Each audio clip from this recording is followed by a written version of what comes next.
Hello friends, welcome back to our channel. இந்த video பார்த்துட்ருக்க எல்லாருக்கும் பெரிய வணக்கம். இந்த வீடியோ நம்ம என்ன பார்க்க போகிறோம் அப்படின்னா, ட்ரீட்மெண்ட் எடுக்கக்கூடிய சிஸ்டர்ஸ்க்காக தான் முழுக்க இந்த வீடியோ இருக்க போது.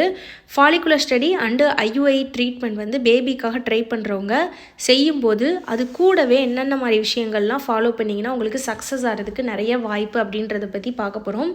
ஃபாலிகுலர் ஸ்டடி ஐயுஐ பற்றி டக்குன்னு சிம்பிளாக சொல்லிடுறேன். ஃபாலிகுலர் ஸ்டடி அப்படின்றது உங்களை ஸ்கேன் பண்ணி பார்த்துட்டு உங்களுக்கு கருமுட்டை வளர்ந்துருக்கா, அது எப்போ ரிலீஸ் ஆகும்னு பார்த்து இந்த டேட்டில் நீங்கள் ஹஸ்பண்ட் கூட சேருங்கன்னு சொல்லுவாங்க. கருமுட்டை வளர்கிறதுக்கு டேப்லெட் கொடுப்பாங்க. இதுதான் ஃபாலிகுலர் ஸ்டடி. ஐயுஐ அப்படின்றது என்னென்னா இதே ப்ரொசீஜர் தான். இது கூடவே என்ன பண்ணுவாங்கன்னா, ஹஸ்பண்ட் கிட்டேருந்து ஸ்பெர்மை கலெக்ட் பண்ணி அதை டேரெக்டாக இன்ஜெக்ஷன் மூலமாக உங்கள் கர்ப்பப்பையில் செலுத்துவாங்க. இதுதான் ஐயுஐ.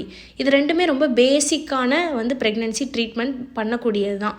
ஸோ இந்த ட்ரீட்மெண்ட் பண்ணுறதுக்கு என்னென்னலாம் நீங்கள் நேச்சுரலாக நீங்கள் என்னெல்லாம் விஷயங்கள் ட்ரீட்மெண்ட் டாக்டர் பண்ணும்போது அந்த டேப்லெட் கூடவே நீங்கள் என்னெல்லாம் பண்ணலான்றதை இந்த வீடியோவில் நம்ம பார்க்கலாம். அதுக்கு முன்னாடி இப்போ இந்த ஃபாலிகுலர் ஐயுஐ அப்படின்றது ஒரு பேசிக்கான ட்ரீட்மெண்ட் தான். இப்போது இது சிலருக்கு ஃபஸ்ட் டைம்லேயே ஃபாலிகுலர் ஸ்டடி ஓகே ஆனவங்களும் இருக்காங்க, 2வது தடவை ஓகே ஆனவங்களும் இருக்காங்க, 5 தடவை பண்ணி ஃபெயில் ஆனவங்களும் இருக்காங்க. அதே தான் ஐயுஐயும். ஃபஸ்ட் டைம் ஐயுஐலே ஓகே ஆகி ப்ரெக்னென்ட் ஆனவங்களும் இருக்காங்க, 2 தடவை 3 தடவை பண்ணி ஓகே ஆகாதவங்களும் இருக்காங்க. இப்போது ஒருத்தவங்க மேரேஜ் ஆகுது, அவங்களுக்கு எல்லாமே நார்மலாக இருக்கும். ஒரு ஹஸ்பண்ட் ஒய்ஃப் 2 பேருக்கும் எல்லாமே நார்மலாக இருக்கும். ஆனால் அவங்க 6 மாதம் கழித்து தான் ப்ரெக்னென்ட் ஆவாங்க. அப்போ அந்த 6 மாதம் அந்த 180 டேஸ் அப்போ அவங்களுக்கு பிரச்சனை இருந்துச்சா, அதனால தான் குழந்தை தள்ளி போயிருக்கா, அப்போ 6வது மாதம் எப்படி நேச்சுரலாக ப்ரெக்னென்ட் ஆச்சு?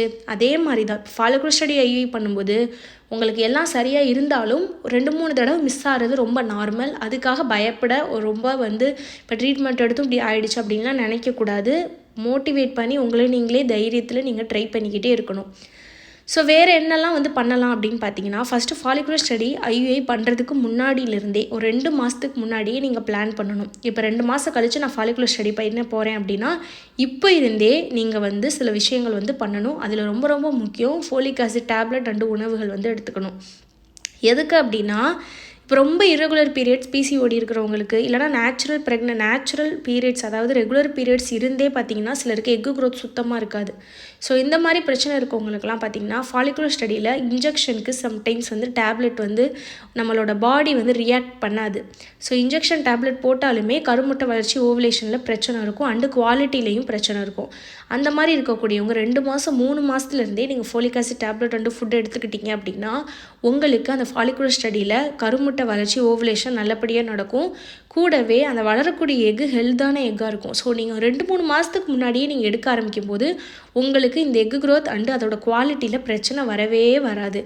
நிறைய பேர் இன்ஜெக்ஷன் போட்டு எண்டோமெட்ரியம் வளரலை, ஓவுலேஷன் ஆகலை அப்படின்னு சொல்கிறாங்களே, இவ்வளோ தான் இருக்குது, இந்த மாதிரி பிரச்சனைலாம் நீங்கள் இது ஃபாலோ பண்ணிங்கன்னா உங்களுக்கு வரவே வராது. So folic acid tablet and foods 2-3 மாதத்துக்கு முன்னாடியிலேருந்தே எடுத்துக்கணும். அதுக்கப்புறம் என்ன பண்ணணும் அப்படின்னு பார்த்தீங்கன்னா, இந்த ஃபாலிகுலர் ஸ்டடி பண்ணுறதுக்கு முன்னாடி ஸ்பெர்ம் டெஸ்ட்டு கண்டிப்பாக ஹஸ்பண்டுக்கு எடுத்துடணும். அதாவது இப்போ 1 இயருக்கு முன்னாடி நான் ஹஸ்பண்டுக்கு என்னோடய ஹஸ்பண்டுக்கு நான் எடுத்தேன், ஆனால் இப்போ நான் எடுக்கலை, இப்போ ஃபாலிகுலர் ஸ்டடி பண்ண போகிறேன் அப்படின்னா ரொம்ப தப்பு. 6 மாதத்துக்கு ஒரு தடவையாவது ஸ்பெர்ம் டெஸ்ட் கண்டிப்பாக பண்ணணும் ஆண்களுக்கு. ஸோ நீங்கள் ரீசண்டாக, அதாவது ஃபாலிகுலர் ஸ்டடி ஐயுஐ ஸ்டார்ட் பண்ணுறதுக்கு முன்னாடி அந்த ஸ்பெர்ம் டெஸ்ட் எடுத்துகிட்டு நீங்கள் ஸ்டார்ட் பண்ணணும். சில டாக்டர்ஸ் எடுக்க சொல்கிறது இல்லை, அதனால் நீங்கள் ஃபாலிகுலர் ஸ்டடி பண்ணியிருக்கலாம். ஆனால் அவங்க சொல்லாட்டியுமே நீங்கள் எடுக்க சொல்கிறது ரொம்ப நல்லது. இல்லைனா ப்ரைவேட்டாக கூட நீங்கள் ஸ்பெர்ம் டெஸ்ட் லேபில் போயிட்டு கொடுத்து எடுத்துக்கலாம். ஏன்னா ரொம்ப பேசிக் தான். ஹஸ்பண்ட் எப்படி யூரின் அந்த மாதிரி கலெக்ட் பண்ணுறாங்களோ அதே மாதிரியே ஸ்பெர்ம் கலெக்ட் பண்ணி கொடுத்தா அவங்களே ரிப்போர்ட் தருவாங்க. நீங்கள் அதை ஆன்லைன்லேயே நீங்களே செக் பண்ணி பார்த்துக்கலாம். இது பண்ணிட்டு எடுக்கும்போது ஒருவேளை ஹஸ்பண்டுக்கு பிரச்சனை அப்படின்னா அந்த ஃபாலிகுலர் ஸ்டடி ஃபெயில் ஆகாமல் இருக்கிறதுக்கு வாய்ப்பு இருக்குது. இது போக வேறு என்ன பண்ணலான்னா, ரெமிடிஸ் எடுக்கலாம். இப்போ அந்த இரகுலர் பீரியட்ஸ் பிசிஓடி இருக்கிறவங்களுக்கு வெந்தயட்டி க்ளோ வாட்டர் இது ஃபாலிகுலர் ஸ்டடி பண்ணும்போதே நீங்கள் எடுக்கலாம். இது 2 எடுக்கும்போதும் உங்களுக்கு எக்கு க்ரோத் அண்ட் ஓவுலேஷனில் பிரச்சனை வரவே வராது.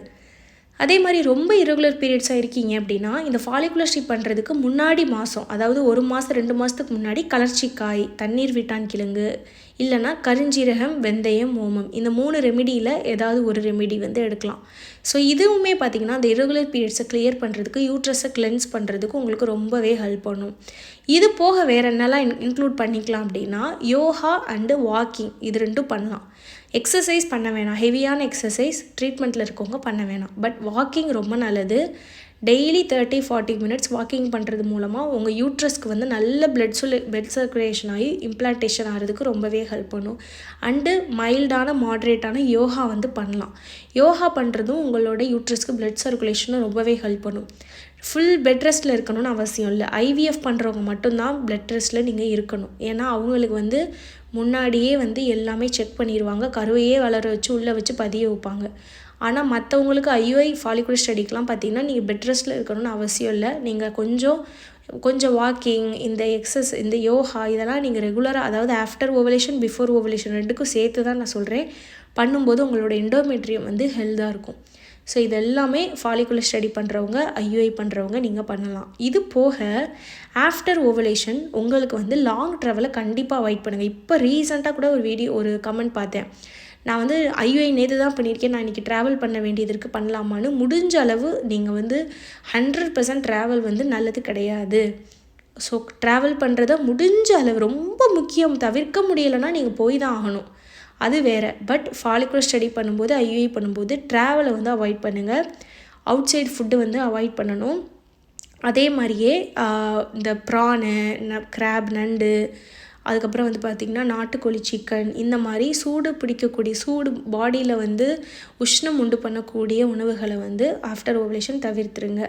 அதுக்கப்புறம் பார்த்திங்கன்னா மாம்பழம், மாங்காய், பைனாப்பிள், அன்னாச்சி பழம், இந்த மாதிரி பழங்கள் இதெல்லாம் வந்து ஆஃப்டர் ஓவலேஷன் சாப்பிடாதீங்க. உங்களுக்குன்னு சில உணவுகள் இருக்குள்ள ஒத்துக்காதில், அந்த மாதிரி உணவுகளை சாப்பிடக்கூடாது. அதே மாதிரி ரொம்ப வெயிட் லிஃப்ட் பண்ணுற விஷயங்கள் ஆஃப்டர் ஓவலேஷன் பண்ணாதீங்க. சின்ன விஷயங்கள் வந்து பண்ணிக்கலாம், பட் ரொம்ப ஹெவியாக ரொம்ப ஃபோர்ஸ்ஃபுல்லாக பண்ணக்கூடிய விஷயங்கள் ஆஃப்டர் ஓவலேஷன் வந்து நீங்கள் பண்ணாதீங்க. ரொம்ப தூரம் வந்து பார்த்திங்கன்னா வெயிட்டு தூக்கிட்டு நடக்கிறது, லிஃப்ட் பண்ணுறது, அந்த மாதிரி ரொம்ப தூரம் பைக்கில் போகிறது, இந்த மாதிரி பண்ண வேணாம். எங்கேயாவது போக வேண்டியது இருக்குன்னா காரு இல்லை கேப், அந்த மாதிரி அதான் ஆட்டோ, அந்த மாதிரி ஸ்லோவாக போய்க்கலாம். இப்போ ஆட்டோவுமே ஸ்லோவாக போனீங்கன்னா பிரச்சனை, ரொம்ப குழியில் ரொம்ப தூரம் போனீங்கன்னா உங்களுக்கு பிரச்சனை வரலாம். ஸோ இதெல்லாம் ஒரு சேஃப்டிக்காக நீங்கள் இருக்க வேண்டியது ஃபாலிகுலர் ஸ்டடி ஐயுஐ பண்ணும்போது. நான் சொன்ன மாதிரி ஒன்ஸ் வந்து உங்களுக்கு ஒரு மிஸ் ஆகிடுச்சு ஃபாலிகுலர் ஸ்டடி ஐயுஐ அப்படின்னா ஹோப்பை விட்டுறாதீங்க, ட்ரை பண்ணுங்கள். நிறைய ப்ரெக்னென்சி ஸ்டோரி நான் போட்டிருக்கேன். ஃபாலிகுலர் ஸ்டடி ஐயுஐ வந்து ஃபஸ்ட்டு தடவை ஃபெயில் ஆகிட்டு அதுக்கப்புறம் ரெமிடிஸ் கூட டிப்ஸ் கூட சேர்த்து ஃபாலோ பண்ணும்போது ப்ரெக்னென்ட் ஆனவங்க நிறைய பேர் இருக்காங்க. ஸோ ஃபாலிகுலர் ஸ்டடி ஐயுஐ டேப்லெட்டை மட்டும் நம்பாதீங்க. ஏன்னா டேப்லெட் மட்டும் கொடுத்து கருமுட்டை வளைஞ்சி இன்றைக்கி சேருங்க அப்படின்னு சொல்கிறது வந்து ரொம்ப நார்மலான விஷயம். டேப்லெட்டை மட்டும் நீங்கள் 100% நம்பவே முடியாது. டேப்லெட் மட்டும் எடுத்து ப்ரெக்னென்ட் ஆனவங்க இருக்காங்க, அதுக்குன்னு எல்லோரும் வந்து அப்படியே வந்து ரெமிடிஸ் ஃபாலோ பண்ணி டிப்ஸ் ஃபாலோ பண்ணி தான் ப்ரெக்னென்ட் ஆகிறாங்கன்னு நான் சொல்லலை. ஆனால் அதை மட்டும் நம்ப முடியாது. ஏன்னா நான் அவ்வளோ வீடியோ பார்க்குறேன். நீங்களே இப்போ நம்ம சேனலை பார்க்குறவங்களா இருக்கீங்கன்னா நீங்கள் கமெண்ட் செக்ஷனில் பார்த்துருப்பீங்க. ஏன்னா அவ்வளோ கமெண்ட் வருது, எனக்கு ஃபாலிகுலர் ஸ்டடியில் இன்ஜெக்ஷன் போட்டாங்க, டேப்லெட் போட்டாங்க, இவ்வளோ தான் இருக்குது, இந்த மந்த்து ஒரு ஓவரியில் எம்எஃப்எஸ் இருக்குது, இன்னொரு ஓவரியில் ஸ்மால் சைஸ் கம்மியாக இருக்குது, எண்டோமெட்ரியம் இவ்வளோ தான் இருக்குது, டாக்டர் இந்த மாதம் சான்ஸ் இல்லைன்ட்டாங்க.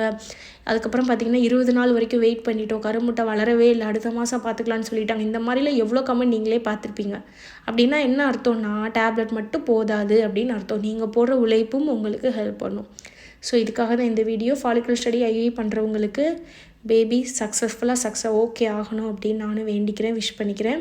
இதுக்காக தான் இந்த வீடியோ. உங்களுக்கு வேறு டவுட்ஸ் இருக்குன்னா கண்டிப்பாக கமெண்ட்டில் கேளுங்க. அண்ட் இந்த வீடியோ பார்த்த எல்லாருக்கும் ரொம்ப நன்றி.